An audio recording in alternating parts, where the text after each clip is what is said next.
আসমান স্বীকার করলেন না, গ্রহণ করতে রাজি হইলেন না।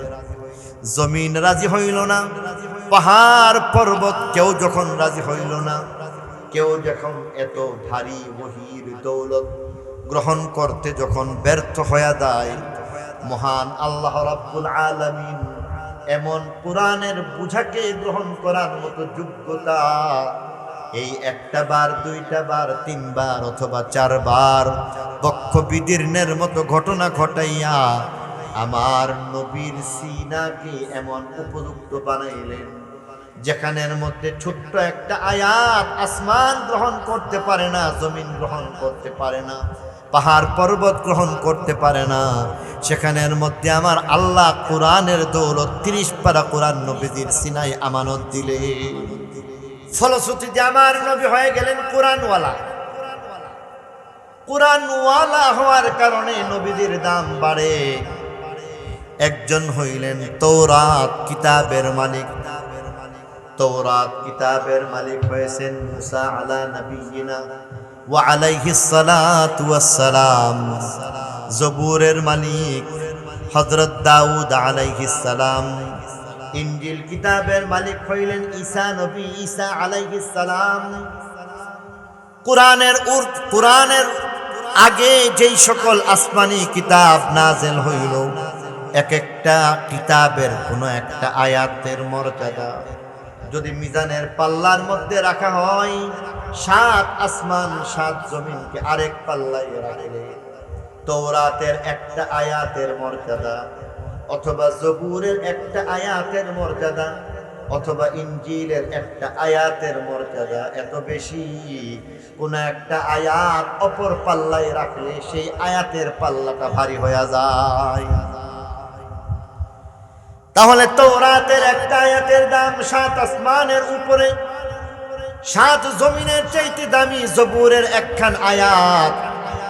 ইনজিলের একটা আয়াতের দাম 7 আসমান জমিনের চাইতে দামি। পক্ষান্তরে আমার নবীর মর্যাদা বুঝার চেষ্টা করি। আমার আল্লাহ বলেন, আপনি হইলেন কোরআনওয়ালা। কোরআনওয়ালা হয়ে আপনার মর্যাদা আমি আল্লাহ কেমন বাড়ায় দিলাম। বলা হয় কোরআন শরীফ থেকে পুরা আয়াত নয়, কোরআন শরীফ থেকে একখান আয়াত নিলে তার মর্যাদা অনেক বেশি হয়ে যায়। বরং কোরআন শরীফ পড়বার আগে যেই বিসমিল্লাহ পড়তে হয়, সেই বিসমিল্লাহকে যদি সেই বিসমিল্লাহকে যদি এমনভাবে মিজানের পাল্লার মধ্যে রেখে দেওয়া হয়, আরেক পাল্লার মধ্যে 7 আসমান জমিনের চাইতে দামি তৌরাত, জবুর, ইনজিল কিতাব সবগুলিকে রাখবেন, 7 আসমান জমিনকে রাখবেন, গ্রহ তারা নক্ষত্র গ্যালাক্সি গুচ্ছকে রেখে দিবেন। সেখানের মধ্যে আদি থেকে অন্ত পর্যন্ত 18,000 প্রকারের সকল মখলুককে রাখবেন, জান্নাত জাহান্নামকে রেখে দিবেন, আরশ, কুরসি, লৌহ কলমকে আবার রেখে দিবেন।